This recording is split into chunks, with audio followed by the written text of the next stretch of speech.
Hey everyone, Meat Banana here, and welcome to the ModulMCX2 devlog. Took a little bit of a break here after Module AR2 has released, and in the background I've kind of been tediously brushing up MCX. This was what I originally started Module Workshop on, so I kind of had a bit of a head start. But I am now giving this, or I have been giving it some well-needed attention, and just kind of getting it up to my personal spec. So without further ado, let's start not with the new, but rather the old, and see where we've come. So this is the MCX Verus. Very standard AR controls. Mag release, selector, full semi safe. It does not have an ambidextrous release, so you've got to hit the bolt catch there. Otherwise, really not too much has changed from the original version. I've added the dust cover.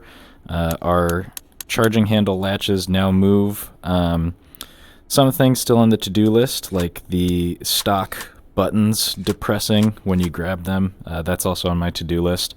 But this initial devlog is just going to kind of walk through what's customizable, what do I have so far, and what my plans are. So it might be a bit of a doozy. We'll see. So we drop this into our ModulMCX workshop platform, which is orange. Just to give it some spice compared to AR2. It is for all intents and purposes, the exact same platform. You still click the little hot dog icon to flip her around. So, what do we have? We've got some compatibility with AR2 stuff, namely pistol grips and selectors. Later on, we'll get some more AR compatibility, but for now, on the Verus, we've got AR pistol grip compatibility, so we can swap this around with all the stuff from AR2. Same thing with our selectors. We can update these with some of the goofy stuff from AR2, but for now we'll just leave this at the MCX selector. For stocks, we have the collapsing stock, skeletonized, the kind of collapsible MPX style stock, kind of raised cheek stock, skeleton stock, and then the ever quirky MCX visor stock. We do also have a direct buffer tube adapter from Module AR2. This is using the same set of buffer tubes as the Law Tactical folder, so you won't see stocks like the crazy thumbhole Hera arms stock or anything like that. But we can still throw fixed stocks on there, like these crazy long PRS stocks. Of course, we can equip a buffer tube and just throw a stock on from there. Pretty straightforward. But this does introduce about an extra inch and a half to your length of pole there. So if you want to reduce that, you can use the MCX folding buffer tube, which brings that in a little bit closer. But you do still retain the ability to fold your stock. I'm a big fan of this one, and I would like to take the time to model my own, model a rather unique buffer tube adapter, so we'll probably see that in a future update. That is about it for stocks at the moment, so we'll leave that back to default. Let's take a look at our charging handles now. This was a pretty limited selection to choose from. What do you know, there's not actually a crazy aftermarket for Sig MCX stuff, but there is a little bit. So we have our standard ambidextrous MCX charging handle, the Geisley supercharging handle. This was in the previous update. so that should be familiar. But I have added the utterly ridiculous Fortis hammer. This thing's just huge, beefy, chunky. I love it. It's just absolutely massive. That will also be getting several different finish options. I haven't really gotten any of the skins done for anything. I've been getting the foundation built before adding all the cosmetic stuff. Yeah, so we've got our Geisley, and then we have, I just finished this one up today, the Radian Raptor for the MCX. So this one will be in black FDE and gray. But yeah, I'm just really pleased with how that material turned out. I think it looks great. Anyways, that's what we've got for charging handles. Uppers, we can choose between the Verus or the Rattler. And of course we can also interchangeably swap out for the LT, which we will discuss later. So we'll leave that at the Verus for now.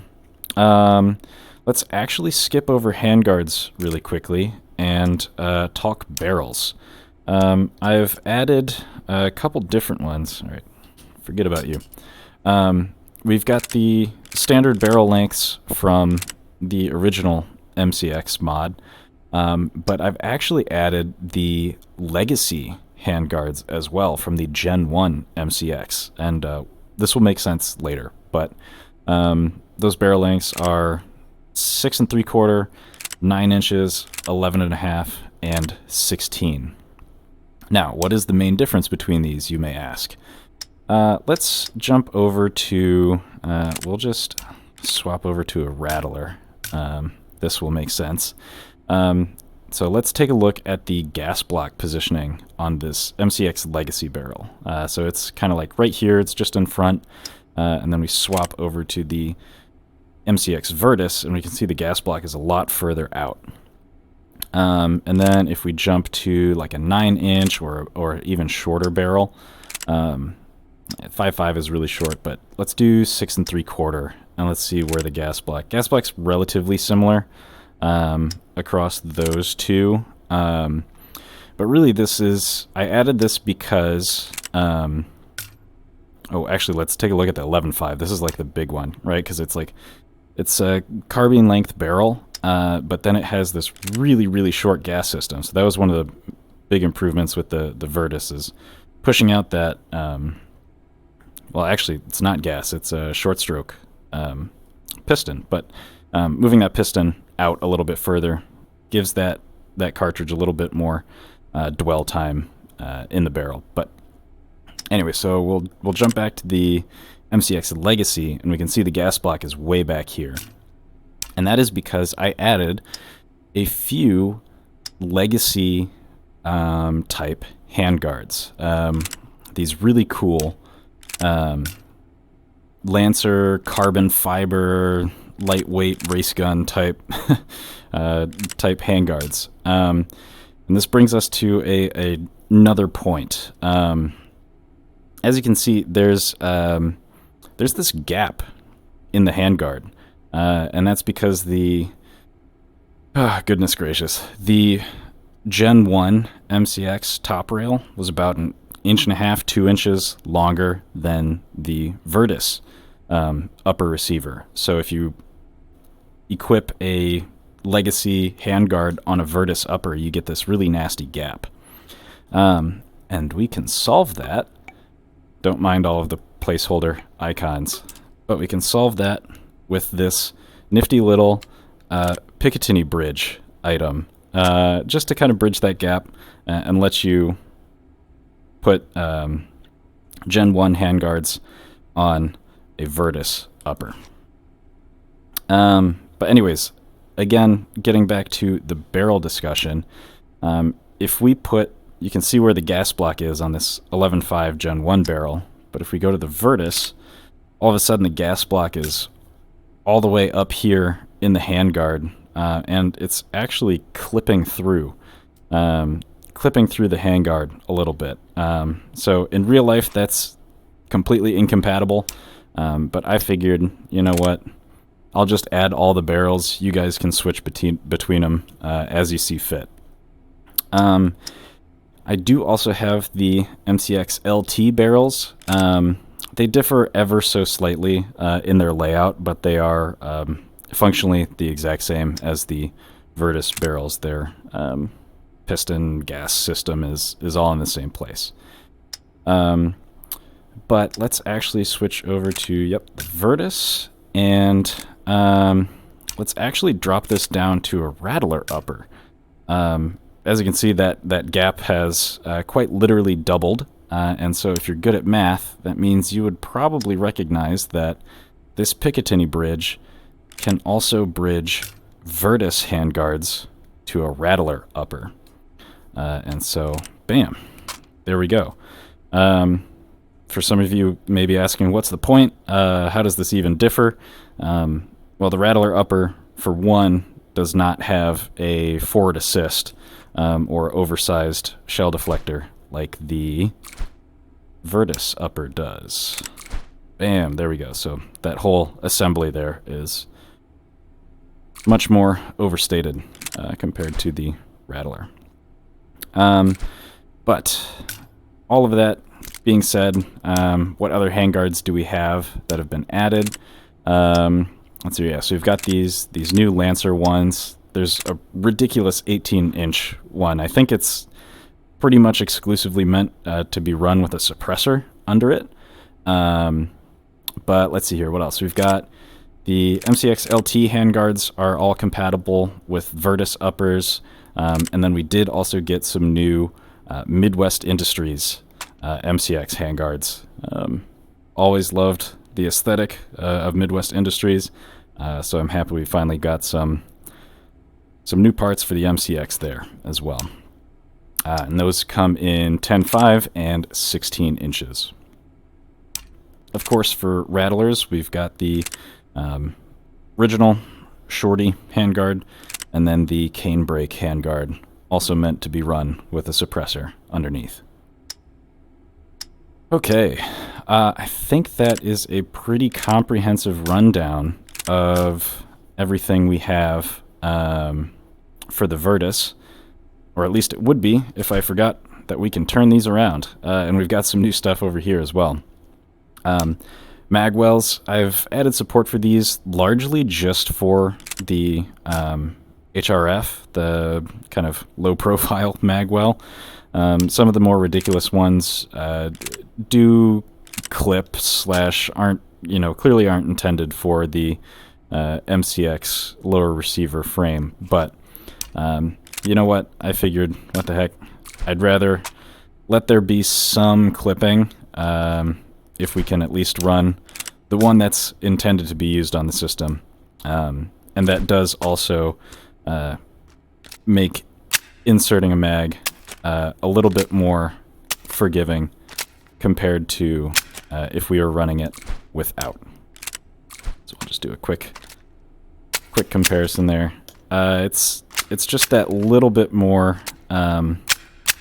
sensitive, I guess. I've been reloading these things for like weeks on end now, so for those who don't train too often, the Magwells do make a difference. All right, sweet. I think that's everything customizability-wise for the Verus. So let's move on to the latest and greatest, Spear LT. So there are a couple fundamental changes to this, namely that it does have ambidextrous controls, so I can drop that bolt without having to use my other hand. Likewise, it is also ambidextrous if you're left-handed. So if you do a, oh boy, I'm not left-handed at all. I also think I have this thing chambered wrong, but do a reload, you can hit it from there if that's your jam. So what parts do we have for this? Well, it's largely compatible with the Verus. Took a lot of model work to get that done. But the Verus and LT uppers are pretty much one-to-one interchangeable. we have 3 lengths of LT handguard, this kind of 8-inch PDW length that is to be paired with the 9-inch barrel, a 10-inch handguard to be paired with the 11-inch, and then a 13-inch to be paired with a 16-inch barrel. So that's kind of like your full rifle length setup there. Again, we've got pistol grip and selector compatibility. The only real difference between the MCX and the LT selector is on this ambidextrous side. The LT is full-sized, while the MCX is stubby on this side. But while we're over here, we also accept Magwells on the Spear LT. Again, clipping, don't pay attention to that, just have fun with it. We also can accept AR-15 triggers. The Verus has a proprietary trigger group, but the LT does take AR-15 triggers. Unfortunately, I've broken something in the setup of this. I need to fix it, but we can still swap out AR-15 triggers on the LT if that is your jam, just to get a different look in there. Now, chambering. I did mention that I had this set up wrong for these mags, and that is because this is chambered in 7.62 by 39 by default. That is the AK round. Now, I do have a 7.62 by 39 AR-15 mag, and it is fully compatible with AR-15 Magwells. So let's go ahead and just drop a couple rounds downrange in 7.62 and see how it feels.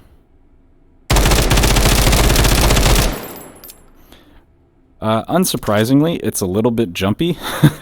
Definitely meant for closer range engagements than 5.56. Let's see here. Before we go any further, let's also talk about that compatibility. We're going to jump over to Module AR, and we'll just spawn an AR-15. I'm just going to change up the skin real quick. Yeah, I'd rather have that. And then pop over to chambering, and we can see that 7.62 by 39 is now a valid item in this list. So we'll spin that around, knock that off. Boom. We are now running 7.62 by 39 in an AR-15.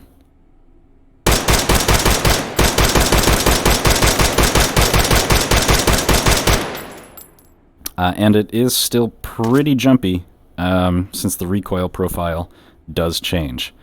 Anyways, let's drop that off to the side there and get back to the LT. Let's see here. Otherwise, I think that is kind of all of the main features here for the LT. Of course, we can swap between 5.56 and 300 and all of those other calibers. And same goes for the Verus as well. We can also rechamber that one in any of those calibers too. Let's see. I am kind of struggling to think of what else is in here. A little accidental jump there. Obviously, all the stuff from the previous ModulSig mod, all the attachments are here, including the default iron sights. I am interested in creating the proprietary new suppressor for these MCX LT flash hiders. Kind of looks like the NGSW suppressor, if you've seen that one. But let's see here. Other things that I need to do. Obviously, need to do icons. That's going to take a while, like it always does. And then I kind of just need to do some housekeeping, organization stuff. I don't think I like having the magazine in this singular category. Maybe it should be out here with the rest. I'm reducing the scope of this mod compared to the original ModulSig mod. Since ModulSig also had the MPX in it, And the MPX is just this whole different system from the MCX, different parts, all that sort of stuff. I'm also not really happy with the quality of that model now. It has definitely aged. So that's probably going to need a sprucing up as well. Otherwise, I think it's just going to be largely me adding a couple of custom items from my own wants and wishes in terms of charging handles, stock bits, but yeah. Also, kind of talking mod setup, similar to how AR2 is broken down into several different mods. MCX, I think I'm going to keep it a little bit simpler since so much of it is its own system. And I'm just going to be breaking out the MCX stocks into its own submod so that people can link it as a dependency. This is going to be useful for things like ModulAK that have Picatinny stock adapters. That way people will be able to reference this list in their own items. Otherwise, I think that is about it for our first ModulMCX devlog. I hope all of you have enjoyed what I've got so far and are excited to see what's coming. Catch you all in the next one. Take care.